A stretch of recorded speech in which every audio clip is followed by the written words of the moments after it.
O Evangelho segundo o Espiritismo. Capítulo 3. Há muitas moradas na casa de meu Pai. Não se turbe o vosso coração. Credes em Deus, crede também em mim.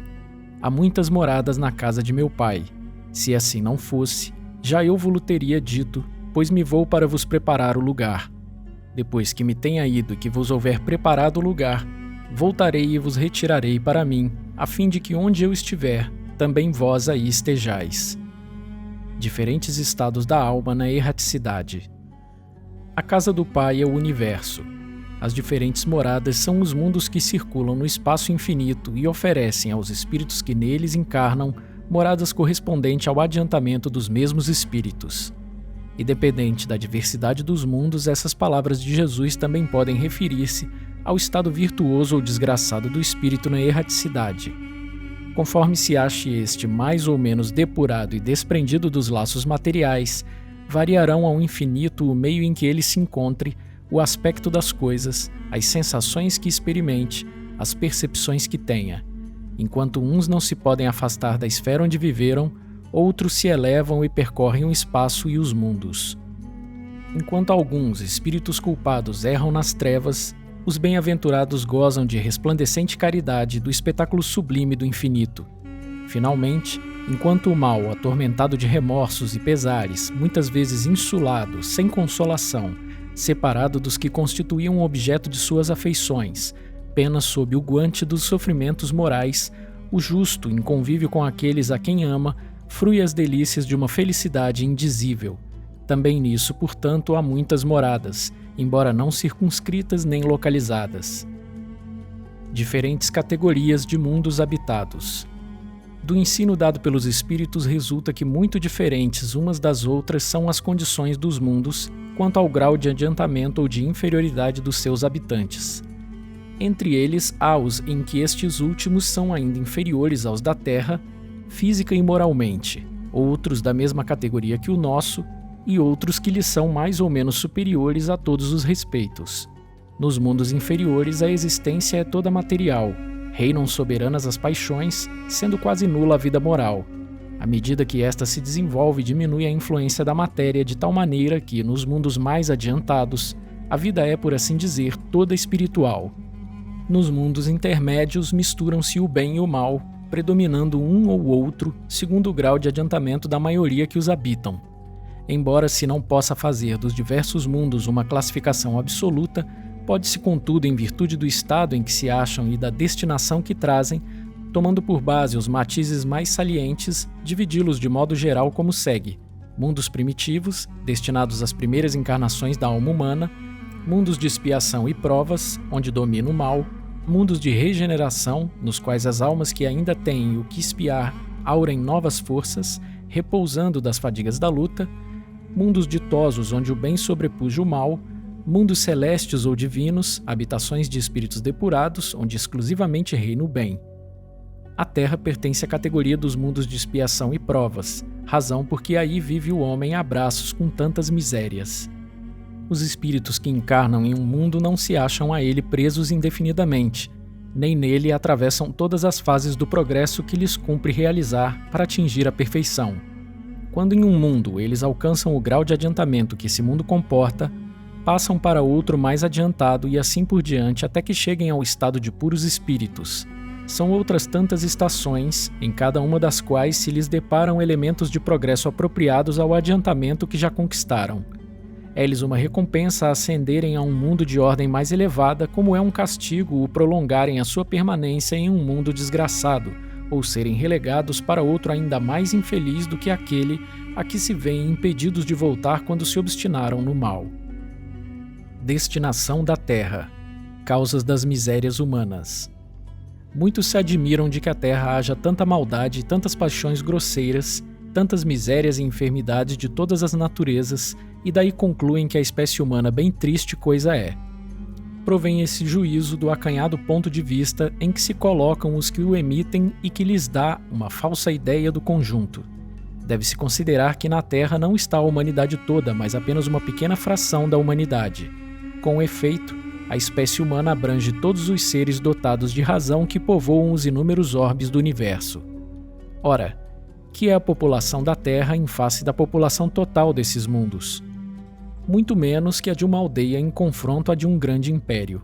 A situação material e moral da humanidade terrena nada tem que espante, desde que se leve em conta a destinação da Terra e a natureza dos que a habitam. Faria dos habitantes de uma grande cidade felicíssima ideia quem os julgasse pela população dos seus quarteirões mais ínfimos e sórdidos.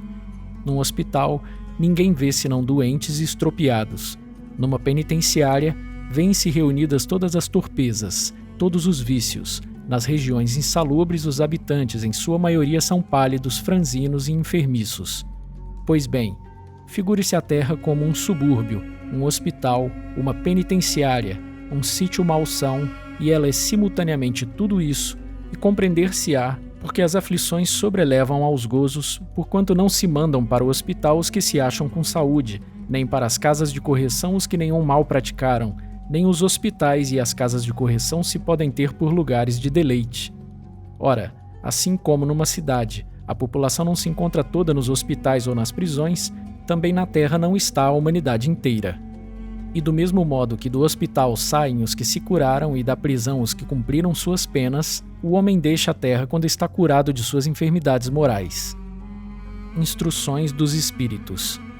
Mundos inferiores e mundos superiores. A qualificação de mundos inferiores e mundos superiores nada tem de absoluta. É antes muito relativa. Tal mundo é inferior ou superior com referência aos que lhe estão acima ou abaixo na escala progressiva. Tomada a Terra por termo de comparação, pode-se fazer ideia do estado de um mundo inferior, supondo os seus habitantes na condição das raças selvagens ou das nações bárbaras que ainda entre nós se encontram restos do estado primitivo do nosso orbe. Nos mais atrasados, são de certo modo rudimentares os seres que os habitam. Revestem a forma humana, mas sem nenhuma beleza. Seus instintos não têm a abrandá-los qualquer sentimento de delicadeza ou de benevolência, nem as noções do justo e do injusto. A força bruta é, entre eles, a única lei. Carentes de indústrias e de invenções, passam a vida na conquista de alimentos. Deus, entretanto, a nenhuma de suas criaturas abandona. No fundo das trevas da inteligência jaz latente a vaga intuição, mais ou menos desenvolvida, de um ente supremo. Esse instinto basta para torná-los superiores uns aos outros e para lhes preparar a ascensão a uma vida mais completa, porquanto eles não são seres degradados, mas crianças que estão a crescer. Estes, os degraus inferiores e os mais elevados, inúmeros outros há, e difícil é reconhecer-se nos espíritos puros, desmaterializados e resplandecentes de glória, os que foram esses seres primitivos, do mesmo modo que no homem adulto se custa a reconhecer o embrião. Nos mundos que chegaram a um grau superior, as condições da vida moral e material são muitíssimo diversas das da vida na Terra. Como por toda parte, a forma corpórea aí é sempre a humana, mas embelezada, aperfeiçoada e, sobretudo, purificada.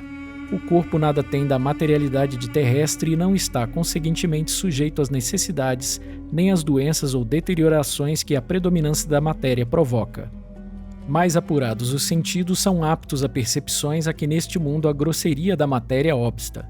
A leveza específica do corpo permite locomoção rápida e fácil. Em vez de se arrastar penosamente pelo solo, desliza, a bem dizer, pela superfície, ou plana na atmosfera sem qualquer outro esforço além do da vontade, conforme se representam os anjos ou como os antigos imaginavam os manes nos campos elíseos. Os homens conservam a seu grado os traços de suas passadas migrações e se mostram a seus amigos tais quais estes os conheceram, porém, irradiando uma luz divina, transfigurados pelas impressões interiores, então sempre elevadas. Em lugar de semblantes descorados, abatidos pelos sofrimentos e paixões, a inteligência e a vida cintilam com o fulgor que os pintores hão figurado no nimbo ou auréola dos santos. A pouca resistência que a matéria oferece a espíritos já muito adiantados torna rápido o desenvolvimento dos corpos e curta ou quase nula a infância. Isenta de cuidados e angústias, a vida é proporcionalmente muito mais longa do que na Terra. Em princípio, a longevidade guarda proporção com o grau de adiantamento dos mundos. A morte, de modo algum, acarreta os horrores da decomposição. Longe de causar pavor, é considerada uma transformação feliz, por isso que lá não existe a dúvida sobre o porvir. Durante a vida, a alma, já não tendo a constringi-la à matéria compacta, expande-se e goza de uma lucidez que a coloca em estado de quase permanente de emancipação e lhe consente a livre transmissão do pensamento. Nesses mundos venturosos, as relações sempre amistosas entre os povos jamais são perturbadas pela ambição da parte de qualquer deles de escravizar o seu vizinho, nem pela guerra que daí decorre. Não há senhores, nem escravos, nem privilegiados pelo nascimento. Só a superioridade moral e intelectual estabelece diferença entre as condições e dá a supremacia. A autoridade merece o respeito de todos, porque somente ao mérito é conferida e se exerce sempre com justiça.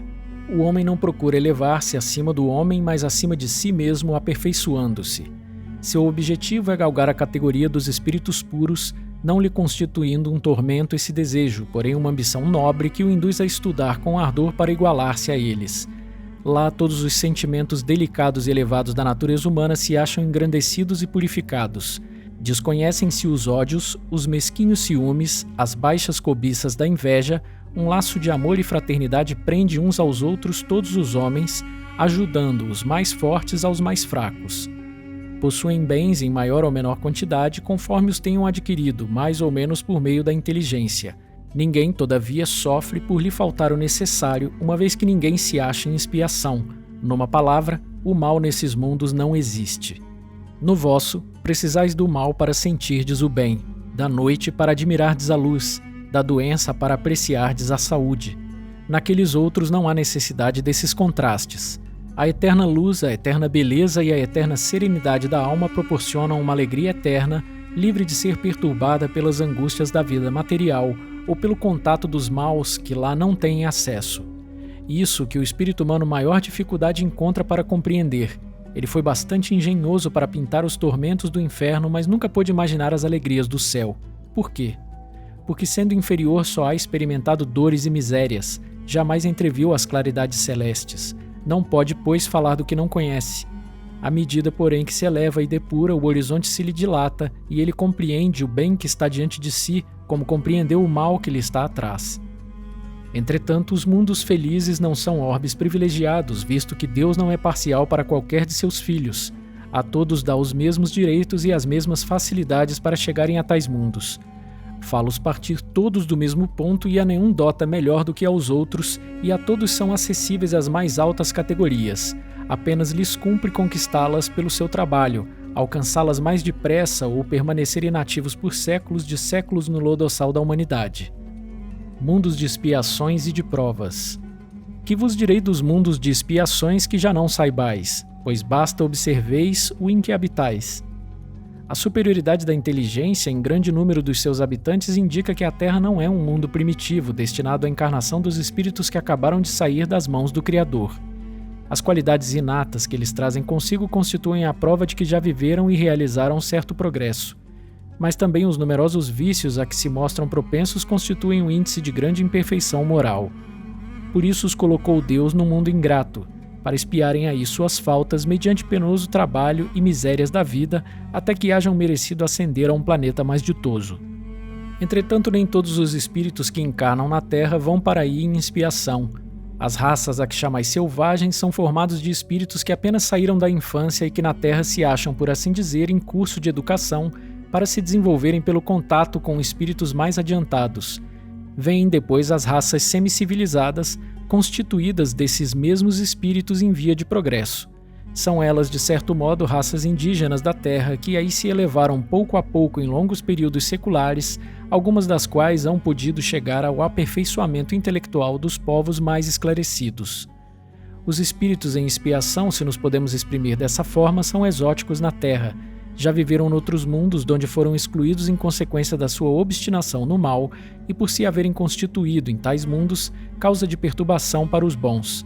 Tiveram de ser degradados por algum tempo para o meio de espíritos mais atrasados, com a missão de fazer que esses últimos avançassem, pois que levam consigo inteligências desenvolvidas e o germe dos conhecimentos que adquiriram. Daí vem que os espíritos em punição se encontram no seio das raças mais inteligentes. Por isso mesmo, para essas raças é que de mais amargor se revestem os infortúnios da vida. É que há nelas mais sensibilidade, sendo portanto mais provadas pelas contrariedades e desgostos do que as raças primitivas, cujo senso moral se acha mais embotado.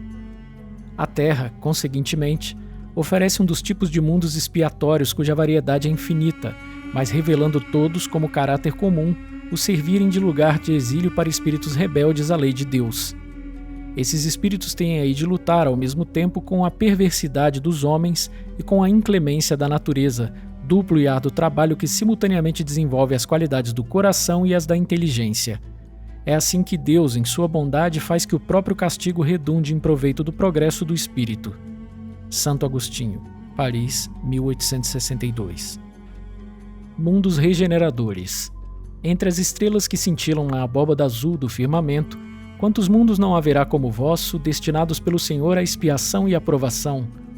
Mas também os há, mais miseráveis e melhores, como os há de transição, que se podem denominar de regeneradores. Cada turbilhão planetário, a deslocar-se no espaço em torno de um centro comum, arrasta consigo seus mundos primitivos, de exílio, de provas, de regeneração e de felicidade. Já se vos há falado de mundos onde a alma recém-nascida é colocada, quando ainda ignorante do bem e do mal, mas com a possibilidade de caminhar para Deus, senhora de si mesma na posse do livre-arbítrio. Já também se vos revelou de que amplas faculdades é dotada a alma para praticar o bem.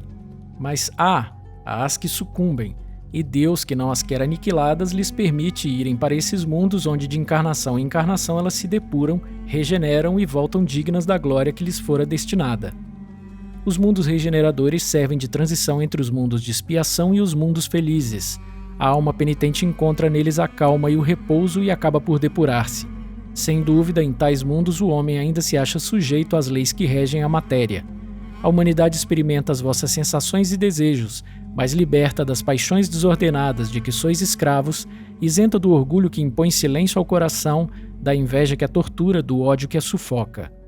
Em todas as frontes vê-se escrita a palavra amor, perfeita equidade preside as relações sociais, todos reconhecem Deus e tentam caminhar para Ele cumprindo-lhe as leis. Nesses mundos, todavia, ainda não existe a felicidade perfeita, mas a aurora da felicidade. O homem lá é ainda de carne e, por isso, sujeito às vicissitudes de que libertos só se acham os seres completamente desmaterializados. Ainda tem de suportar provas, porém sem as pungentes angústias da expiação. Comparados à terra, esses mundos são bastante ditosos e muitos dentre vós se alegrariam de habitá-los, pois que eles representam a calma após a tempestade, a convalescença após a moléstia cruel. Contudo, menos absorvidos pelas coisas materiais, o homem divisa, melhor do que vós, o futuro, compreende a existência de outros gozos prometidos pelo Senhor aos que deles se mostrem dignos, quando a morte lhes houver de novo ceifado os corpos, a fim de lhes outorgar a verdadeira vida. Então, liberta a alma pairará acima de todos os horizontes, não mais sentidos materiais e grosseiros, somente os sentidos de um perispírito puro e celeste a aspirar às emanações do próprio Deus, nos aromas de amor e de caridade que do seu seio emanam. Mas nesses mundos ainda falível é o homem e o espírito do mal não há perdido completamente o seu império.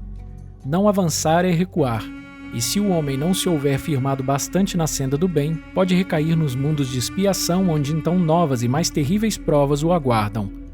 Contemplai, pois, à noite, a hora do repouso e da prece, a abóbada azulada, e das inúmeras esferas que brilham sobre as vossas cabeças, indagai de vós mesmos quais as que conduzem a Deus, e pedi-lhe que um mundo regenerador vos abra seu seio após a expiação na terra.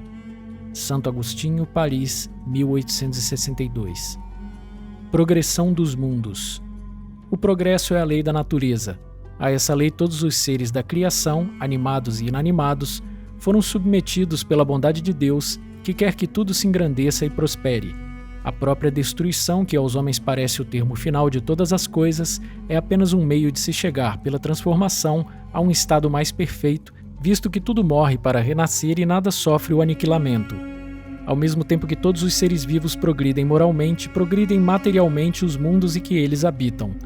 Quem pudesse acompanhar um mundo em suas diferentes fases desde o instante em que se aglomeraram os primeiros átomos destinados a constituí-lo, vê-lo-ia a percorrer uma escala incessantemente progressiva, mas de degraus imperceptíveis para cada geração, e a oferecer aos seus habitantes uma morada cada vez mais agradável à medida que eles próprios avançam na senda do progresso.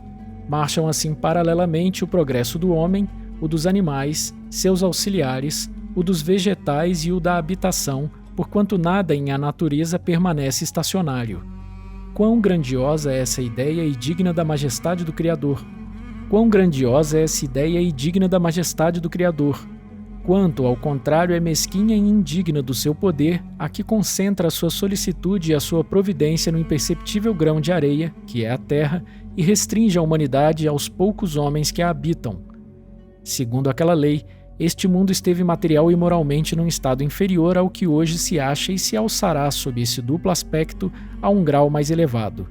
Ele há chegado a um dos seus períodos de transformação, em que, de orbe expiatório, mudar-se-á em planeta de regeneração, onde os homens serão ditosos, porque nele imperará a lei de Deus. Santo Agostinho, Paris, 1862.